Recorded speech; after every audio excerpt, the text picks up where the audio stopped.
Kankwanirize amachago na kulwalero wasizotya gwo mulungi omulabi wa Salam TV amachago na kulenda kuzo mwezi munana omwezi gwa 10 ya Oktoba omwaka 2024 tugutandise olagwatandika daguno omwezi embeera yonna ogiraba embeera yonna egenda maaso amefuka ga Uganda unoku olwencha gagenda kubeera eyo busiya era enteekateeka zonna zawedde olunaku olwalero ate mefuga ga Uganda ate n'ebirala twasazeewo tubeere nga tukulaga ebyambalo ebimu ate ebiri naddala mu buwangwa obw'enjawulo naddala Abaganda twenanika nnyo omuteganswera kwe kusalawo olunaku olwaleero tubeere nga ate omuteganswera guno naffe gwe tukoleramu olunaku olwaleero ennaku z'omwezi munana ziramu okukiddamu ate era ebintu bingi nnyo ebituuseewo olunaku olwaleero ku makya ebintu bingi nnyo ebyatuuseewo olunaku olw'eggulo tukwebaza gwe yekumira ku lutimbo olw'emirembe Salam TV buli ku makya n'obeera ng'osobola okulaba Salam TV ate olutimbe olw'emirembe program omukeeze embeera nga bw'ogiraba yonna bwetambula era ssaawa zino bingi nnyo ebitambula wabweru ebingi nnyo ebigenda mu maaso mu nsi era bingi nnyo bye twetaaga okutegeera naye ng'obitegeereddewa oyina bitegeerera wano ku lutimbe olw'emirembe Salam TV ate n'ensonga endala nnyingi nnyo z'olina okutegeerera wano toyina kuvaawo nga toyina ky'otegedde embeera gy'oyitamu buli omu wallahi gy'ayitamu ennaku zino ensimbi zo zikendedde ensimbi ntono era buli kimu wobeera okikutteko kiba kitegeeza nti obulamu nga bwe butambula kkiriza obulamu busooke butambule bwe buto kuba omutonzi waffe ennaku zino eŋŋombe eriwo nti asalawo mu buli kimu era muli mbeera n'asalawo kulaba ng'ate buli kimu kikutambulira Umaru Kikaye twaha Mkiibi wetuli okulaba nga tutambuza amakya g'olunaku olwaleero n'ensonga ennyingi ennyo ze tuzze nazo olunaku olwaleero mukkirize gye buvuddeko awo wabaddewo ku lunaku olwokutaano bagenda okuzibaawo nga tulaba emitimbagano giriko ebiwandiiko ebyenjawulo naddala omutimbagano gwa CDF General Muhoozi Kainerugaba ng'ayogera ku ambasada wa America n'ebigambo bingi nnyo ebyatuukawo awo olunaku olw'eggulo embassy yavuddemu omwasi yavuddemu ekigambo n'egamba nti nedda ffe tetulabangako ku bubaka bwonna bwetugamba kwetonda ate era n'ambasada waffe tafunangako ku kiwandiiko kimugamba kwetonda mwalimu biki nti omukulu ono alina bye baali batunuulidde kati ensonga zaali nnyingi era nga ziri bwe zityo embeera bwetu bweri kati nno olunaku olw'eggulo embasi bwetu yavuddeyo n'ebyogerako era mu kubyogerako n'egamba nti yo webeera etunuddemu tewali nnyo kyamaanyi yeewuunya n'okwewuunya Salam TV Umaru Kikaye webale kunyuma naye webale kunyuma olunaku olwaleero wagayi munana leero ennaku z'omwezi munana bagamba luyita lwa bulungi bwansi natuvaana kukiika wa baffe tugenda kukiika mbuga kugenda naye olwaleero emikolo mingi emikolo mingi bwe tuveeyo tuli ku kasozi Kampala Mukadde waliyo ki president yadda munsasire nze akola naye emikolo gigenda maaso tuli mefuga ne president we Canada agenda kulabika ku lusozi Mama Samia Suluhu olunaku olwaleero mugenyi yatuuse dda era mwali mu ggwanga okukakkana olunaku olwaleero zinaagenda okwera ssaawa nga 4 5 6 awo ng'ate alabiseeko ku kisaawe agenda kulaba ku eno sikyo bwe nva wano ntuuka wali Suluhu ngende Mmengo naye nga sigenda kukyusa Suluhu n'obutiise Suluhu leero ngenda mwambalira bino oyagala mulaga nti tuli Baganda Obuganda mwe buli buteredde kandi kankubuulire mu Africa ekkanzu kye kimu ku byambalo bano bawarabu babigituleetera nefe Abaganda ne bagisosowaza nnyo kati ate Abawarabu bo ne basigala eyaabwe bagikyusizaamuko era ey'Ekiwarabu yo neesigala kakati ffe ne twongerako gigano bino byolaba bino omulera n'amajoberera amalala gebateekako ennaku zino bateekangako bibala byetololera kuno bwe biti emirembe gijja gituuka kati olwaleero ekanzu ey'omuleera naye eyambadde n'otenye mooli nolwekyo abakyagula olunaku olwaleero bagamba nti Buganda yasooka okukolaki yasooka okufuna independence ekintu ekyo manyi wekiva tuwe koyikoyi dya omwana waba tabimanyi nja bibabuulira mpola naye Buganda ekituufu yasooka okufuna independence bwetugenda mu maaso tugenda kubeera tubitegeera esooka etya ofuna independence byajja bitya Buganda ejja etya okuba ate Buganda ate Uganda etuuka etya okuba Uganda ate ne Buganda bira birina bifaanaganira byajja bitya bitandika bitya naye okusinza ku history katono nnyo kankubagulizeyo katono baga nti abasajja bano Abangereza UK Germany ensi zonna zolaba ezakolonize gamba abafuzi b'amatwale basisingana mu gye bayita Berlin Conference era bino byonna olwaleero byolaba ebyokutuwamba n'okututwala bagita biki byava mu Berlin Conference eyo netujja kuba tubiraba asooke tutandikire Buganda kintu kya bbeeyi nnyo era gegamu ku mawanga agali mu Uganda muno buli omu wabeera alitunuulidde Uganda erina ebintu ebyenjawulo byeyina naddala okusinziira mu bukulembeze abazungu bano beewuunya nnyo Abaganda mu biseera ebyo bye baaliwo ng'abantu bano balina obukulembeze obw'enjawulo ne structures ez'enjawulo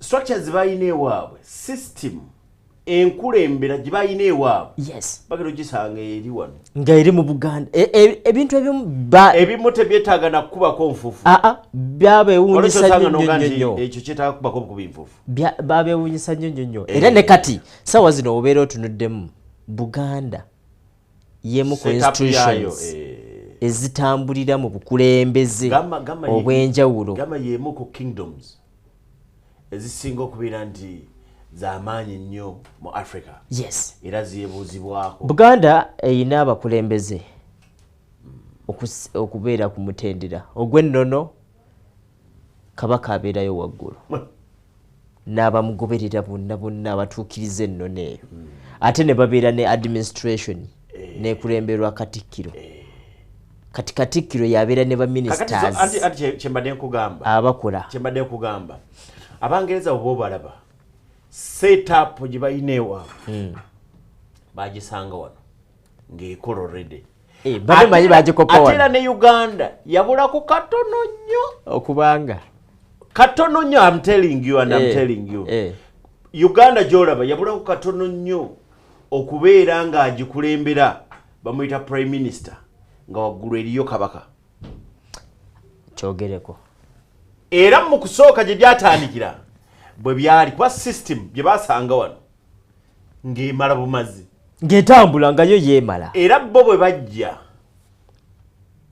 batuukira wano mu Buganda bino byonna ebirala bajja bayongerako bwongezi ndowooza we baali eyo ne balowooza ne bagamba ne banoonyereza nnyo bagenda okukizuula nga Buganda omala tujja kujjawo awo naye tusooke tudde ku nsonga endala naye kyenjagala okumaliriza nakyawo katono nti bw'oba okyawakana nti system si bwe yandibadde nkikugamba nti ne Uganda bwe baali bagiwa obwetwaze waliwo prime minister Apollo Milton Obote yaliwo kakati ate ng'eriyo ne Kabaka era kibakyusamu ekitono nti ye bamuyita president nabeera nga singa yasigalayo nga Kabaka onaabeera prime minister oli n'abeera nga ekyayita watono nnyo naye ate kikwewuunyisa twaha nga tetunava ku nsonga eyo tetunagiddako oli we yali nga Kabaka ne bamuwa ekya president ekya Kabaka tekyavaawo yasigaza bibiri kandi mu kusigaza ebibiri olutalo we lugira ye yali ensobi naye singa tekyali ekyo system gy'olaba e Bungereza ennyini right by King Charles. What your prime minister bwafa era musaayi gwe gujja ne bagenda mu maaso omwana luli waliwo Queen Elizabeth omwana najja kakati na wano bwe kyandibadde nti twandibadde ne prime minister nga we tuyina e Bungereza prime minister yogera erinnya twandibadde ne prime minister ani wale yogera erinnya Robina Nabbanja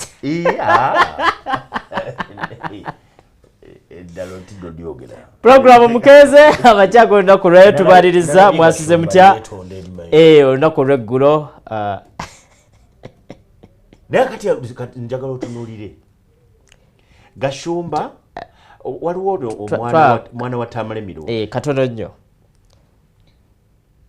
mu Buganda wano ekintu ekisinga okubeera ekyenkizo era batukubiriza mu buli kimu n'obeera okoze ekyenkana kitya weemenya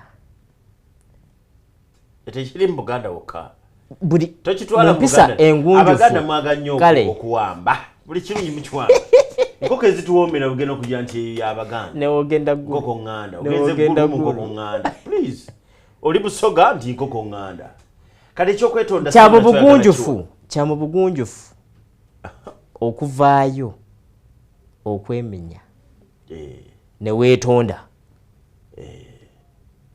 kiraga obwetoowaze kiraga empisa kiraga ne gye wakulira ne mu maka mwova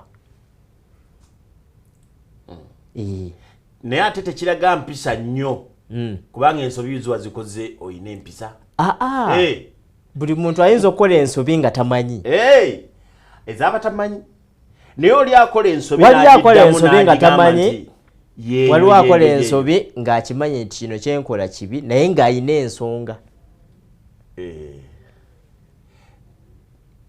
era nga watudde naye n'omuwuliriza n'omuwa amatu kate kyali ensonga naawe tugakuwuliriza ati Gashumba yavuddeyo ne yeetonda alabira ku ki wulira alabira ku famire ya Mirundi yatamale Mirundi omugenzi bavayo ne beetonda kati ate omwana n'akola ebitaliiyo jjukira Gashumba y'omu yennyini yali agambye omwana ono yamugamba ku muzindaalo mu kuziika kitaawe n'amugamba nti olina okubeera omukakamu taata we wavuddewo kitaawe avuddewo takyaliwo kati ebikolwa by'omwana agenda okulwanirira taliwo ulize ekyatutte Gashumba ebikolwa by'omwana ono bye yakoze nga banne beetonze byesittazza nnyo Gashumba lindako kyogamba kye kyamuleetedde sebo naye ayina ensonga ze mabega naawe olunaku lw'eggulo era we yatuuse Mmengo sebo mukisa n'enjogerako ne Gashumba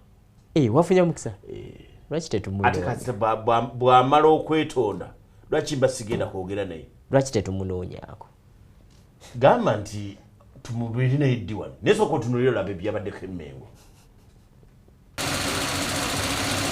Omuganda agamba gunsinze ali wa bitono olugero luno olutuukidde bulungi ku Munnayuganda Frank Gashumba omu ku bantu abawa endowooza zaabwe ku nsonga ez'enjawulo naddala ku mikutu gy'amawulire n'emitimbagano.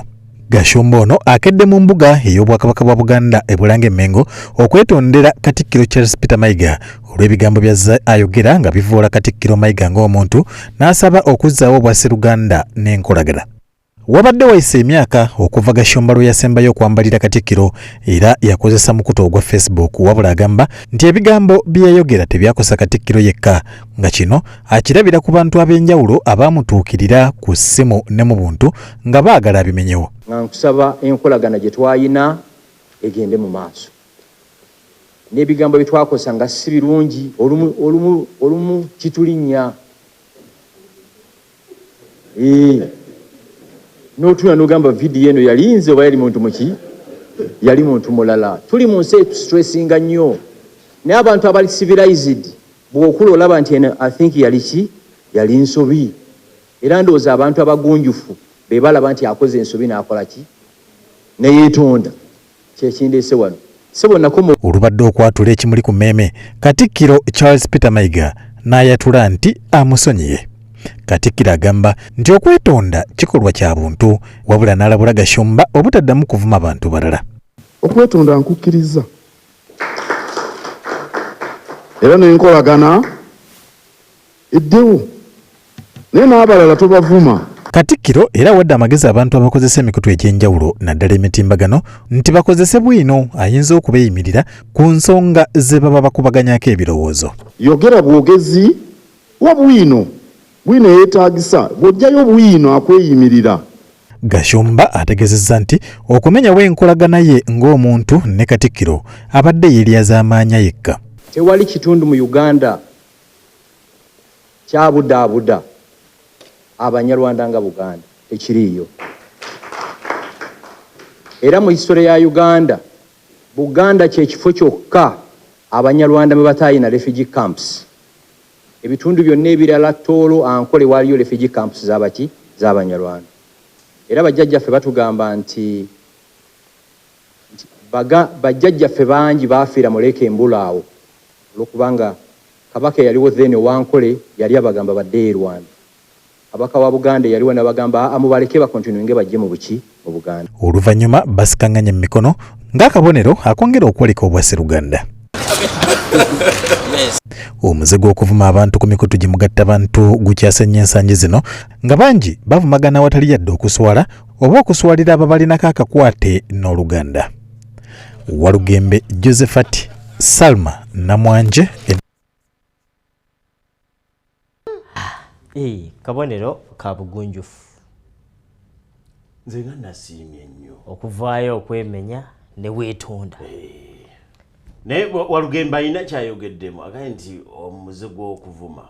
Banaffe mwe abavuma mwenga mwesiime mwakulirawa nga temunnaba kwetonda. N'olaba omuvubuka omuto bw'akkakkana ku muntu omukulu bamuyita kuwalakata. N'amuwalakata nga talina na bwino. Katikkiro abagaye musooke munoonye bwino. Bwino si kibi. Nze yensonga lwaki ntambulira ku facts. Tambulira ku facts. Soko noonya amazima. Soko noonya ekituufu. Olyoka owalabule. Era teriyo yeetondera mazima. Ng'ovudde n'oyogera amazima. Toyinza kwetonda. Gundi yabbye. Kakati ate oba weetonda ki? Era bwe kizuuka enkya nti yabbye nga gwe asooka okukyogera. Bakagamba yes, gundi yakyogera yali mutuufu. Kati bw'ogaa nti gundi yabbye nga teyabbye kitegeeza nti olumbye. Kati kijja kukeera ku makya obeere nga weetonda. Ng'olina kwetonda okusobola okubeera mu society. Ekutegeera ng'omuntu. Kati kibadde kimulumiriza bambi. Naye kyakoze kirungi. Nze njagala kwongera ate n'oli mutabani we. Owa Mirundi. Naye mutabani. Ayongere okumuwabula. Akati omuvubuka ye atalinamu bingi evvubuka ekiki eggwano ani biki oba babiyita bati ebyo. Ne kati twagala okwogerako naawe yadde abamu bati okwogera naawe jabba walampa. Labira ku bakulu kye bakoze mu famire bakkiriza okwetonda. Ate noono eyali awembejja taatawo eyali atambula ni taatawo yategedde. Geno omwebuuze ku mutule. Ate era ku lunaku lwe yavaayo mu lwatu n'amutegeeza n'amugamba weekomeko speed gikendeeze. Olwo atandise okukula. Speed gikendeeze. Olwo Gashumba atandise okukula. Agambye nti bwe nnakuze. Atandise okukula. Agambye nti bw'okula. Otandika okulaba vidiyo noga nti eno ndali nze oba. Kakati ate agenze n'agamba nti waliwo ebimulinnya ku mutwe. Nandiisa. Si kulinnya ku mutwe. Agambye waliwo ebikulinnya. Ekinyumo kijja. Ekinyumo kikulinnya. Olwo ebanjaga baki. N'embeera ebeera eriwo. Kisinziira omuntu kyalimu. Bannange ebibalinnya birekeraawo. Tusobole okudda ku nnono. Tutambula bulungi. Olwaleero tubyogedde tulina makanzu. Kubanga tulina ekigambo kwetonda kikulu nnyo. Tulina gye tuva naye Gashumba njagala kumwebazaako ekintu kimu. Gashumba mu bintu byonna byogera. Naye buli lwatuuka ku Buganda eyawamu. Agiwa respect. Ekyo kyose yalumba Katikkiro ng'omuntu. Naye buli lwatuuka ku kigambo kye bayita Buganda. Akisoosowaza nnyo. Ndowooza ebigambo bye baamugamba bakadde bebyo yabiwulira. Yabaga nti abalala bonna amawanga kingdoms endala obwakabaka obulala bwatuttanga abanyarwanda abaganda ne baganda nedda mujje ekyo kyakyogera akiddingana era omwana n'omuzukulu atali kitegeera yalimanya nze nkubuulira nolekyo eyo twagadde tuyiteyo kubanga tuli lwali tuyambadde bwe tuti era kyatukoze bulungi nnyo Frank Gashumba okubeera nti wagenze ne weetonda ate mu nnaku entuufu mu nnaku entuufu mu nnaku ezitambudde ekigambo kwetonda kikulu nnyo agono nago meenonula ne Frank Gashumba naye yali yeenonudde nalabye Ssegirinya naye ayogedde nokubeggulo nga babadde nagamba wano Ssegirinya agenda akuba ku matu era embeera eri Kawempe North abagamba akyaliwo of course akyaliwo yes Katonda agenza amusaasira saawa zino obulumi bwe yalimu ennyo bugenze bukendeera twebaza Allah ate nammwe abamujjanjabye n'abasindisa essaala mwebale nnyo mwebalire ddala oyo ne mubaka wa Kawempe North ye mubaka omulonde atatuulangako nnyo mu Parliament kuva we yayingira ku bukulembeze azze afunebizibwa ebyenjawulo muganda waffe Ssegirinya ng'ayogera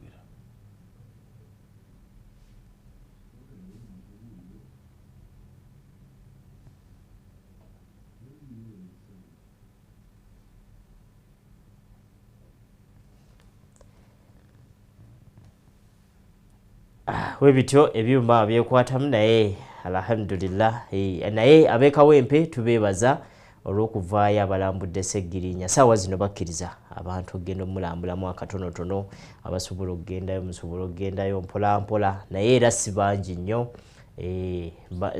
nnyo abasobola okubeera nga bagendayo naye tubeebaza mwenna ababadde bawangaala nnyo ne Ssegirinya naddala mu bulumi buno bwabaddemu mwebale nnyo mwebalire ddala twaha kya mu mpisa era kya mu bugunjufu okuba nga oyina munywanyi wo oba abanywanyi bo walwala n'ogenda n'omulambula ate kya mu ddiini n'omuwa ne ku ddwa kintu kikulu nnyo era ensonga nnyingi nnyo ezo bwe zityo bwe ziri puroguramu mukeeze amakya g'olunaku 25 zezeeganye ku ssaawa emu ey'amakya g'olunaku olwaleero muzuukuke mugende mukole emyaka 62 ejyameefuga tubeera tuyina ate kutunula mu maaso nakutunuulira biki bye tulina kukola nga tutunuulira nnyo naddala embeera gye tulina okugenda mu twaha Rwanda wiiki ewedde twayogera ku Marburg ekirwadde kino ekya Marburg Rwanda saawa zino yatandise okufuna eddagala eryokulaba nti beetaasa ku kirwadde kino naye keesi zeeyongedde kati zisukka 46 abantu 12 nano mu Uganda bo be baakafa wano mu Uganda ministry tenabatuwa oba waliwo agize yenna naye waliwo embeera bafunye dozi 7 zibagenda okukozesa naye ekikwewuunyisa nti abayina obulwadde buno abasinze okukosebwa obulwadde buno basawo abakola mu malwaliro badokita abanansi era saawa zino kuba na 12 abaakafa kuliko abasawo ennamba y'abasawo kyenkana yeesinga obunene abayina keesi ezo basawo kati beebuuza era bagamba nti ekirwadde kino kyandibanga kyefaananyiriza Ebola olw'ensonga nti obulwadde symptoms bw'oba ojjanjaba olina okuba nti ofaayo nnyo gwe kennyini beera ne ebikuyambako ebikuyambako kwetangira beera nazo osobola okubeera nti osobola okujjanjaba abantu era bategeeza nti waliwo bataddewo amateeka bagenda gateekawo naddala travel restrictions abantu engeri gye balina okutambulamu n'okwekebeza okuteekawo embeera naddala abagenda okuziika abantu bano abafudde obutakuŋŋaanira bangi ebyo byo babitaddewo naye mmwe obeera oyingira Rwanda manya nti saawa zino waliwo embeera etali ntuufu batugamba nti mu mwaka gwa 2017 Uganda yafiirwa abantu 3 ku kirwadde kyekimu ekya Marburg era ne Tanzania mu mwaka gwa 2023 yafiiriddwa abantu ab'enjawulo kiba kitegeeza mu ekiri era tebweyibaala obubonero olabira ku ki omusujjasujja maso okubanga zikuluma n'okubanga olubuto teruteredde bulungi n'ensonga endala nnyingi nnyo tusobola okwewala ebirwadde ng'ebyo Twanzege tukyagina maaso Plan FM Keze njagala kutegeeza nti ebyewunyisa mu nsi tebiggwaayo. Era we twalengeredde musajja mukulu ngasse akakkanye ku mwana wa mwannyina. Kojja atemyeko omutwe. N'ebyenda ne bitwala. Ebyo byabadde mukono. Abantu abo Katonda abatuwewaze mu famire zaffe. Nze nagamba nti abantu abakakkana ku baana ne babasobyako ne babakutuusaako ebikolobero ne babakola bwe batyo naye nga bamu famire munda abantu bamumazeewo nabo tobabuulira kyabadde mukono ebyo njagala otunuulire osokola eyassa omwana emukono. Abatuuze ku kyalo Walusubye Mukono nakati bakyali mu nsisi mutuuze munnaabwe ategerekese nga Wafula Joseph bw'akkakkanye ku mwana wa mwannyina w'emyaka 3 n'amutemako omutwe. Bwe tutuukidde ku kitundu kino ng'abatuuze baatwalira edda amateeka mu ngalo Wafula ne bamukuba okutuusa okufa era emirambo gyombi tugisanze gigaŋŋalamye mu bitaba bya musaayi. Kiteeberezebwa nti omwana ono alabika asaddaakiddwa kubanga atemeddwako omutwe n'okusokoolwamu ebyenda. Abavubuka bayige ebyekkola bayige emirimu bakati kimiteeka nti bano babadde balinga nga badde batumiddwa okujja okusaddaako omwana omuto myaka 3 aba akoze eki. Abatuuze batugambye nti omwana ono nnyina atannategerekeka mannya yagenda mu kyondo kya Buwalabu kukuba kyeyo nga kyeyava omwana amulekera kojjaawe Wafula wabula kibabuuseeko ate kojja okwefuulira omwana wa mwannyina n'amusanjaga. Yabadde kojja wa mwana ng'osobola omulekera omwana wo n'ogamba nti gyenze mulekera kojja nekatolaba nakikibaddewotegeeza ntandikira n'abaana bato. Mumanye be mulekera abaana omulekera omuntu omutuufu. Wakati ono sitegedde kiki kyasaliddeko mwana mutwe naye mbadde mbasaba oba ogenda ebweru naddala abakyala tebasala kusaddaaka bo baana ng'abasajja we bakikola kuwona asaddaase musajja. Abatuuze bagamba weetaagawo okumanya abantu ababa basenze mu kitundu nga balumiriza abasenze bangi abazze mu kitundu kyokka nga n'aba basenzeza ku mayumba ge bapangisa tebabanjulira bakulembeze. So obukulembeze nabo tubwegayirira okwongeramu amaanyi mu mbeera ey'okwanirizaamu abantu ababa batwegaseeko. Omuntu nga yakajja okubeera ng'apangisa ku nnyumba yo oba ng'ayagala ennyumba yo fuba nnyo okulaba nga omuntu oyo akuwa ebimwogerako naddala gy'avudde ku kitundu abamu bava mu bitundu byabwe nga balina ebikolobero bye bakozeeyo ne basalawo okuddukira eno mu mafakitole. Ba landlord abaleeta abapangisa ne batasobola kubanjula muffe abakulembeze nkivumirira nnyo kibi ddala kuba abantu abo babadde bapya ffe tetubamanyi. Poliisi okuva e Mukono ezze n'ejjawo emirambo gyombi n'egitwala e Mulago ng'okunoonyereza bwe kugenda mu maaso. Adam Mayambala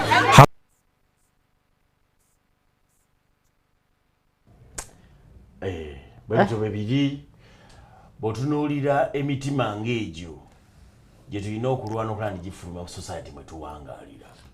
Bannaffe abo ab'omu kitundu ekyo genda okakkana omwana simanyi oli alekedde omwana we agenze kkola naye bannaffe abakyala ebiseera ebimu bankayiseewo wangira nnindaho mwagala nnyo omwana oyinza n'okubeera ng'oyo wamulekera kojjaawe naye ng'eyandimulekedde kitaawe yandisinze naye toyagala kumutwala wa kitaawe omulemesa ogende wa kitaawe kangende neekolera ssente.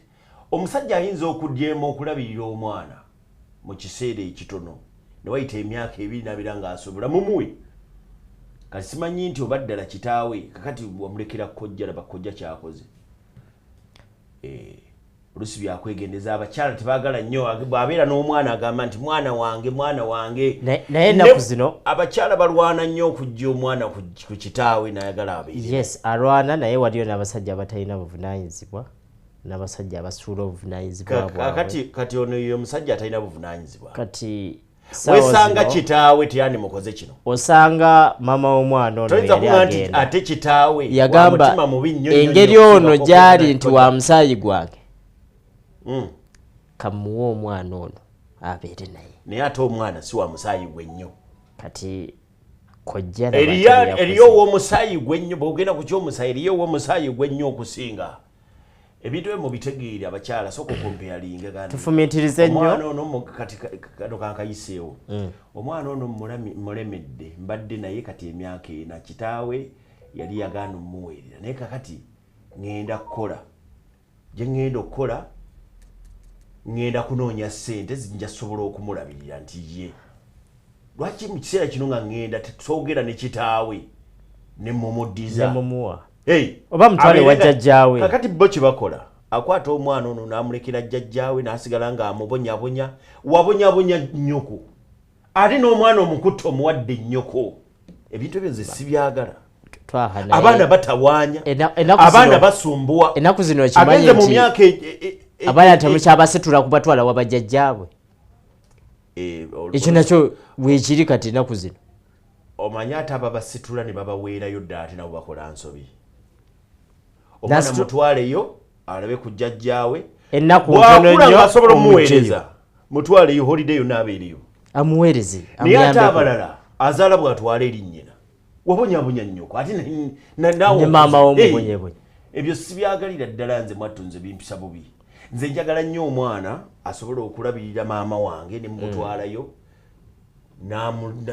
n'amuweereza n'amukolera kino so si kumutwalira wakusumbuwa era abaana abawala mukikola nnyo mukikomye n'otwala akaana n'akato n'okatwalira nnyoko olw'okuba gwe oli mu kibuga okyakala nedda abaana mubatwali bakitaabwe temulemera abaana kutuuka okubeera nti mubonyabonya bannyammwe pulogulaamu mukeze amakya g'olunaku olwaleero ensonga bwezitambula ebituufu oluusi tebinyuma nnyo bamanyi abaana abawala bamanyi okutwala obwana obuto nga kaana kakyali kakusangula n'akakwata n'akawa nnyina n'akakubira nnyinaawo ye n'atambula n'agenda kakati gwe ate va ne ku ekyo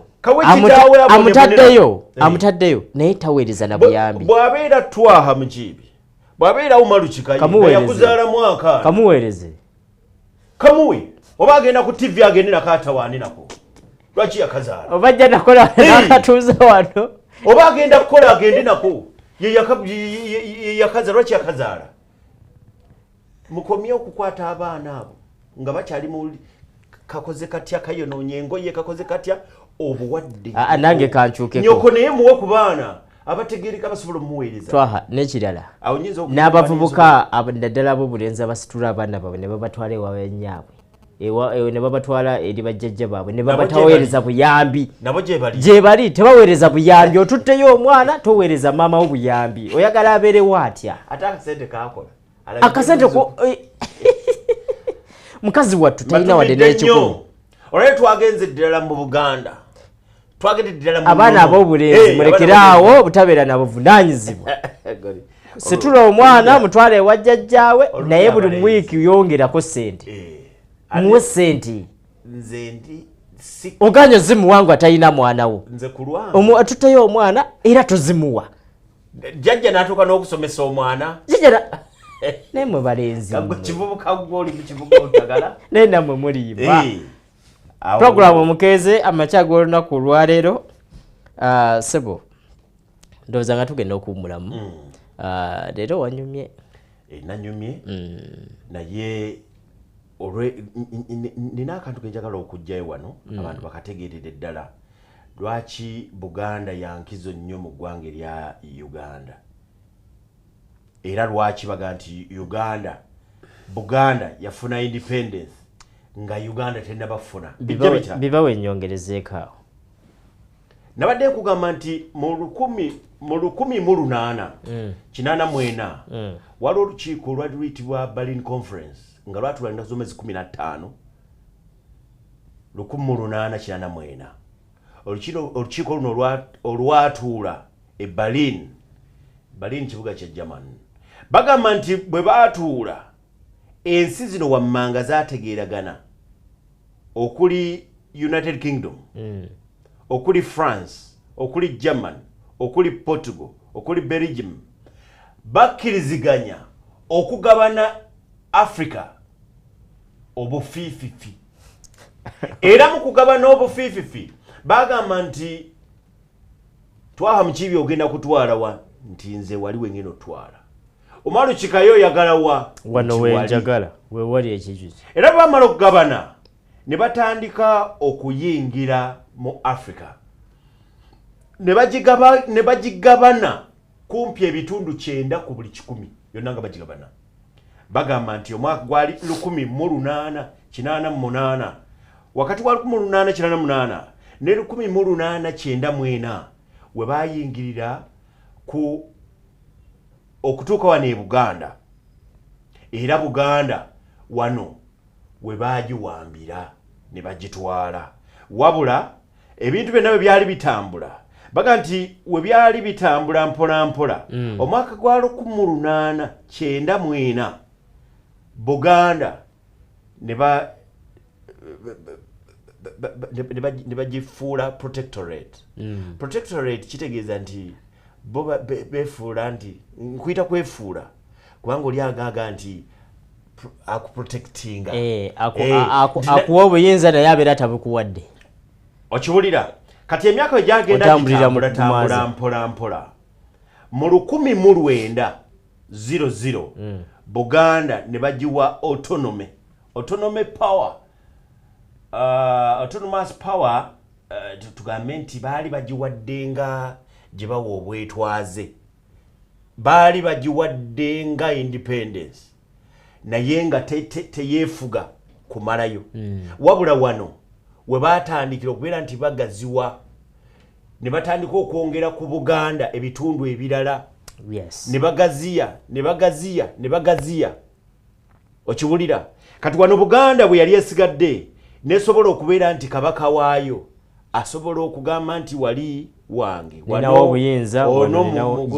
kakati era bye byavaako n'okugaba ettaka eraawo mu 1900 bagaba ettaka doga nti kakati eri ttaka lya musajja wa kabaka gundi awo Essingo wali awo Bulemeezi awo Ekyaggwe abo ne bafuna ne batematemeta abazungu be batematema abalisanga wano ne bajja ne batematema buli kimu ne bagenda ne bagaziya Uganda n'okugituusa obugazi bweriko era bagamba nti mu 1921 bateekawo olukiiko olwali lulina okuteesa n'okuteekawo amateeka lwe bayita Legislative Council era luno olukiiko ndoza ye Parliament olwaleero olukiiko luno lwali lulina okuteekawo amateeka agafuga naye ng'olukiiko luno lwali terukkirizibwako mufirika yenna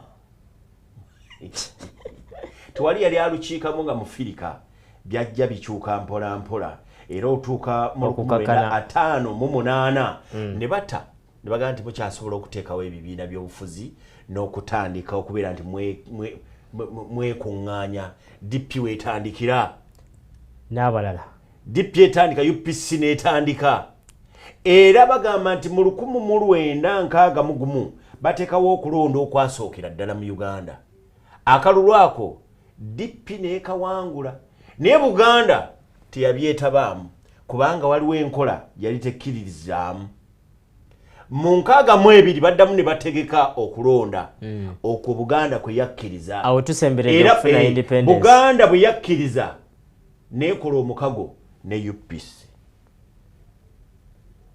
era ebyaddirira awo we tulabira president asooka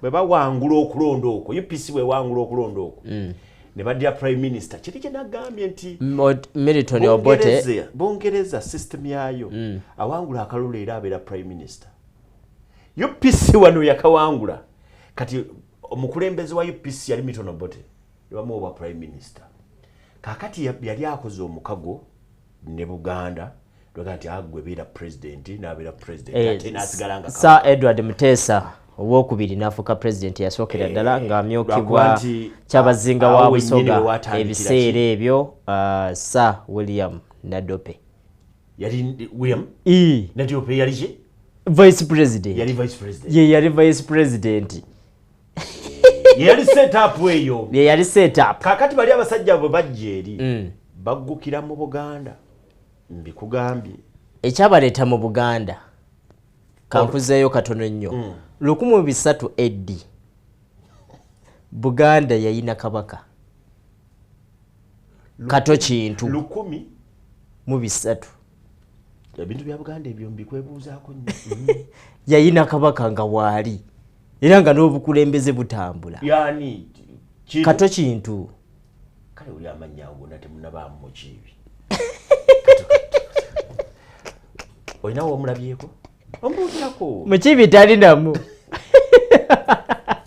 nekata atuuse ku bwakabaka mu kibi talinamu genda mu maaso kati bakabaka Buganda bano bagenda okujja okubeera nga batwala oba batufuga wano Buganda yonga weeri n'obukulembeze bwayo ne system ezeetambula erabika nti yali abongo obulengererewa bakabaka abazze bakulembera Buganda bali 36 mu mukaaga ono wa 36 Ronald Muwenda Mutebi owokubiri wasatu Mutebi owokubiri kubanga yaliyo Mutebi waliyo Mutebi eyasooka mu 1674 tugere tumule katu akadde kaganyi bati njaga nzimbade nkyawuliriza twagala tubalekere kirwadde mpox kiridde abantu baayo sawa zino abamu basinga bafudde abalala cases zeeyongera waliwo bannaffe abatambudde sawa zino tebamanyi we bali naye ng'ekirwadde kino bakiina kati n'abakulembeze enakasongola batuula obufofofo okulaba amagezi ki ge balina okusalira abantu baabwe. Abakulira ebyobulamu mu disitulikiti y'e Nakasongola basuula bakukunadde engalo mwende mu kikata olw'omuwendo gw'abantu abakwatiddwa ekirwadde ky'akawali w'enkima ekimanyiddwa nga mpox mu kitundu kino gweyongera. We tukoledde eggulire lino ng'abantu 21 bakakasiddwa nti balina ekirwadde kino so nga 9 bakyateeberezebwa okuba nakyo wabula nga bonna baatabagana n'abantu 84 kyokka 67 bokka be baakebeddwa ng'abalala bakyabuze. Kino kireseewo obunkenke era abakungu mu minisitule y'ebyobulamu n'abakulira disitulikiti Nakasongola basisinkanya ab'ekitongole ky'ebyobulamu mu nsi yonna okusala entotto ku ngeri gye bayinza okuvvuunuka embeera eno. Mu lukiiko luno akulira ebyobulamu mu disitulikiti Nakasongola Dr. Agaba Byamukama ategeezezza nti ekirwadde kino kisenze kwegirisiza ku mwalo Erwampanga ng'eno abalwadde 16 be baazuuliddwayo ate abalala baavudde mu bitundu eby'enjawulo nga mu ggombolola y'e Kalungi, Lwabiyata, Wabinyonyi ne Nakasongola Town Council. Ate abantu babeera ku myalo babeera mu mbeera za ssanyu. Mu kusanyuka walimu ebintu bingi ebitambuliramu ate ebiviiramu obulwadde okusaasaanya. Okusinziira ku Dr. Agaba kaweefube gwe baliko wakutangira kirwadde kino obutasaasaana. Tuli mu lutalo luno nduyise lutalo kubanga walimu okufa singa terukwatibwa bulungi.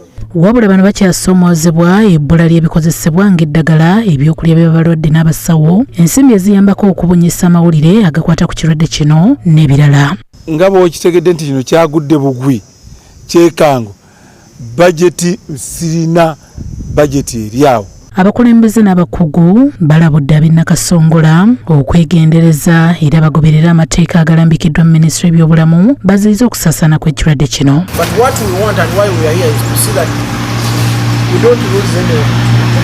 Bajjukire enkola gye twali tulina mu biseera bya COVID ejja tonsemberera tonkwatako. Okusinziira ku kitongole ky'ebyobulamu mu nsi yonna ekya World Health Organization, Uganda erina abalwadde b'akawali 41 ng'e Nakasongola abalwadde abasinga bali wakati w'emyaka 10 na 27. Josephine Namakombe Motoy.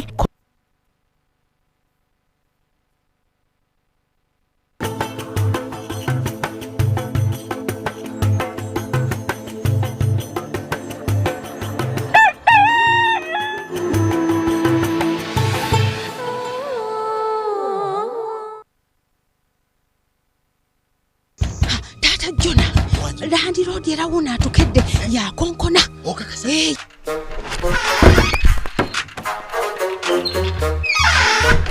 Naye tunatuusawo ku okubeera mu dduka lwaki tetugenda mu Infotrust Property Consultancy ne tutandika mpola. Infotrust Property Consultancy balina ettaka ku nguudo zonna n'ebibuga byonna era nga poloti zaabwe zitandikira ku $1.3 ezitali za kyapa so nga ate ez'ekyapa zitandikira ku $12 era bakkiriza n'enkola eya kibanja mpola. Infotrust basangibwa Kamwokya Kira Road poloti 87 nga waakava ku Rubis Petrol Station. Essimu 0798 oba 0774322305. Infotrust for the humble beginners.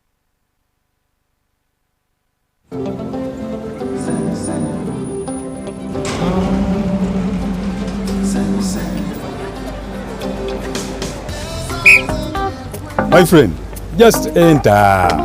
Everyone now has all access to Pearl Magic Prime. Kasim, give this man some biscuits. They are over. But relax.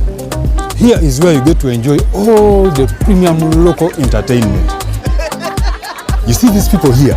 They're on DSTV Access, like you. But now they can watch big shows like Sanyu, then they fall in love. Or they can watch Beloved and they cry. Do you like crying? You look like you like crying. They have brought more biscuits. You see, this is your home of entertainment.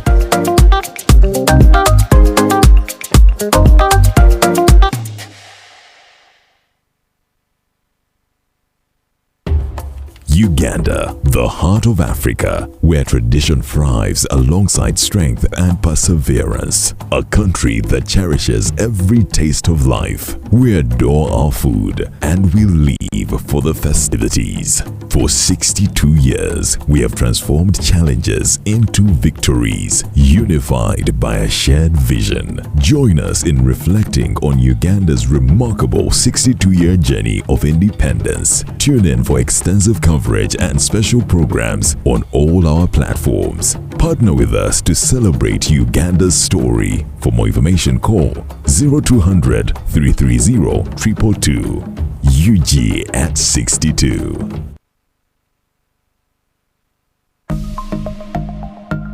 byolina okukola obeere steady.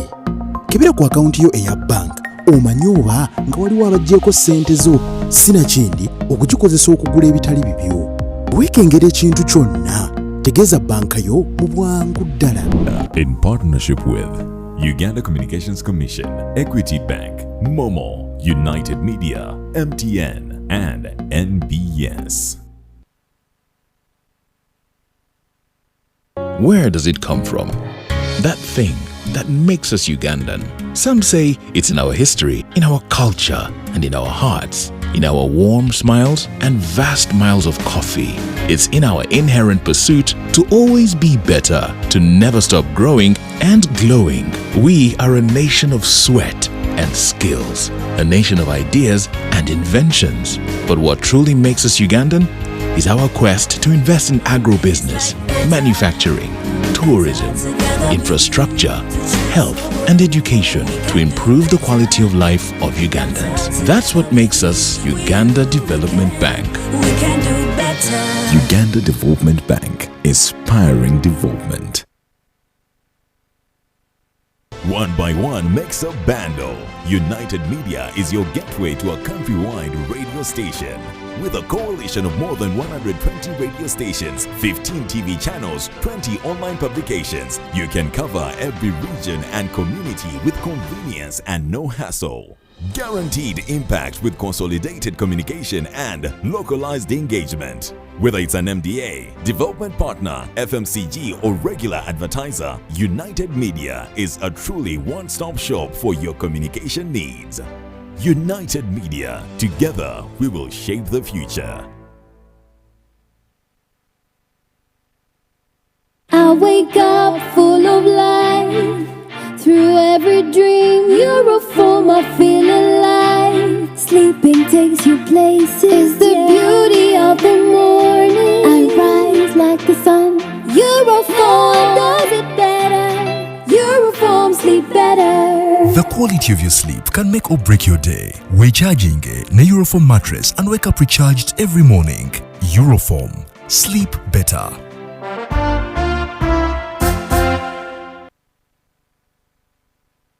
have a list of suspects in my file here, but I need you to help me identify the thief who attacked you.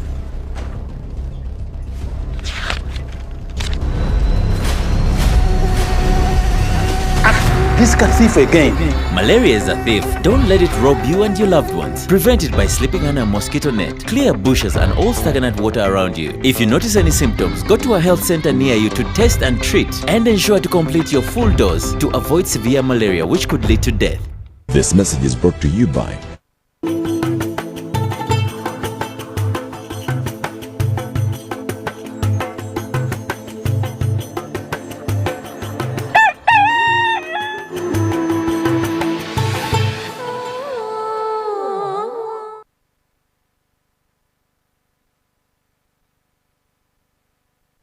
Katudemo kwaniriza gwe kumire ku litimbo l'emirembe Salam TV amachagona kulwalira okola chattendo nnyo eddakika zo zitambulidde naye mujjukire kambajjukize bannaffe aba Pink House Spice Ginger Powder bano bakuleetedde entangawuzi kawoomera entangawuzi gyosobola okukozesa ofumba chai entangawuzi gyosobola okukozesa ofumba emmere mu abafumba mu woteri abafumba mu restaurant abafumba ewaka ng'oyagala enva ezirimu eddekende jangu ofune entangawuzi eno matundiro ag'enjawulo mu ggwanga lyonna mu supermarkets ez'enjawulo maduuka ag'enjawulo osobola bakubira ku 0778 2202 oba 07551923 okumanya ebisingawo ku bannaffe aba Pink House Spice Ginger Powder.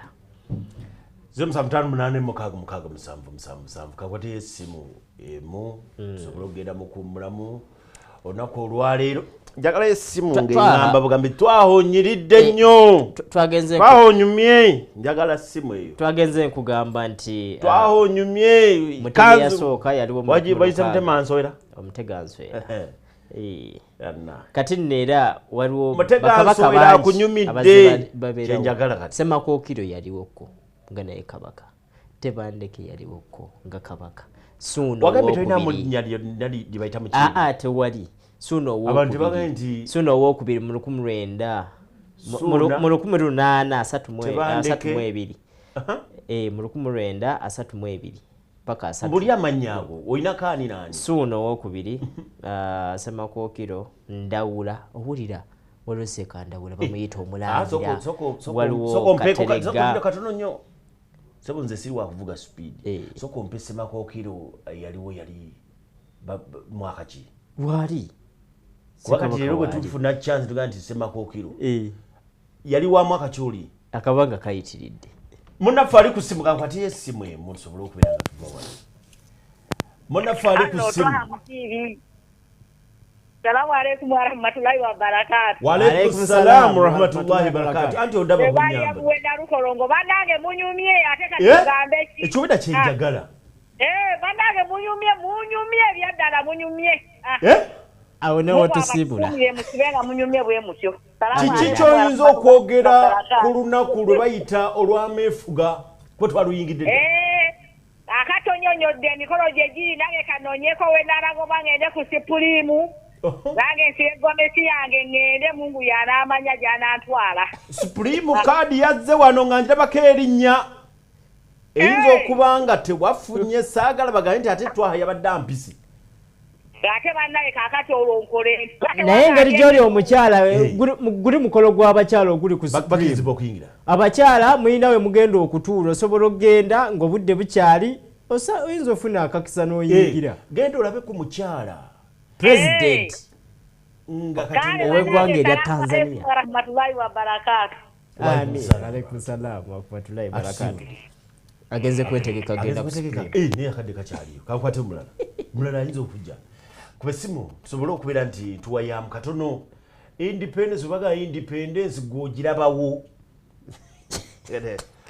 oli ayinza okubanga nti twanze ndaba gwayambadde makanzu naye nze independence sigirabawo ogirabawo ndoza kyembambuuzi yasijja baagala alo sebo salamu alaykum Matula. Wa alaykum salam rahmatullah. Bannange endaba gyembalabamu mbadde manyi mugenda Mmengo. Tugenda kutuuka Mmengo. Sebo mwebalire ddala nnyo. Sebo tuli mu nnaku eza independence njagala kutegeera gwe independence ogiraba mu Uganda oba tugiraba. Tetwagala kutwala nti muli ku nnaku eza independence.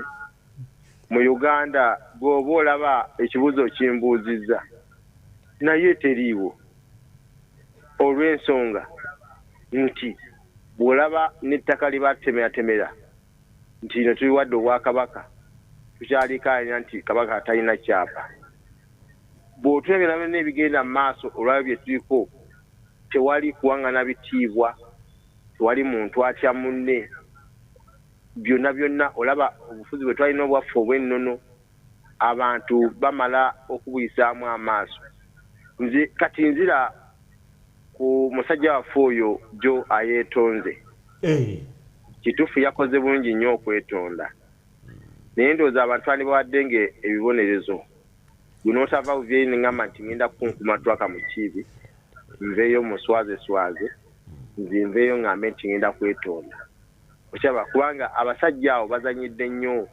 obwakabaka bwaffe oba ku bakulembeze baffe bonna tebabazanyirako ne bayisaamu amaaso kati bw'otunulanga omugenzi tamanyi emirundi mukama mu ekimu ekyomulembe okukendeka nkubadde yaffa teyeetonze oyo ye afe naye nabadde ntunira omwana wa tamala emirundi famire yonna evuddeyo yeetonze taata bwakubya amavi wansi basenga abo bavuddeyo bafukamidde wansi gwe n'ovayo n'ogamba sisobola ng'era bwetuzira tumulaba kati ng'oyakeera enkya ku makya nga naye avaayo ng'agamba bannaye nsaba mu nsonyi nga tugamba nti tukusonyiye sebo nze mbadde nsaba abantu abamu tuyige okunyiiga nekubadde atasonyiwa talisonyiibwa naye naffe tuyigeko okunyiiga nze mpozi nasanyukidde muganda wange oyo kuba neyeetonda kyabuntu era okuvuma abantu ayima otugamba nti waliwo ekitutemba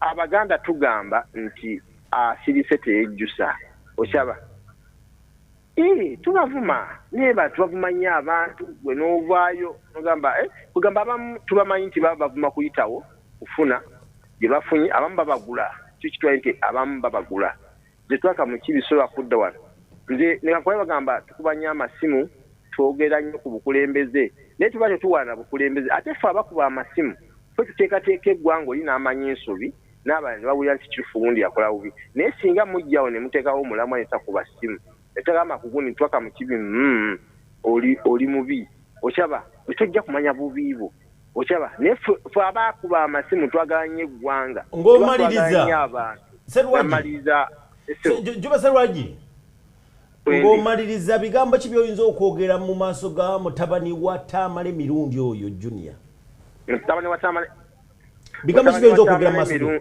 mutabani wa Tamale Mirundi nze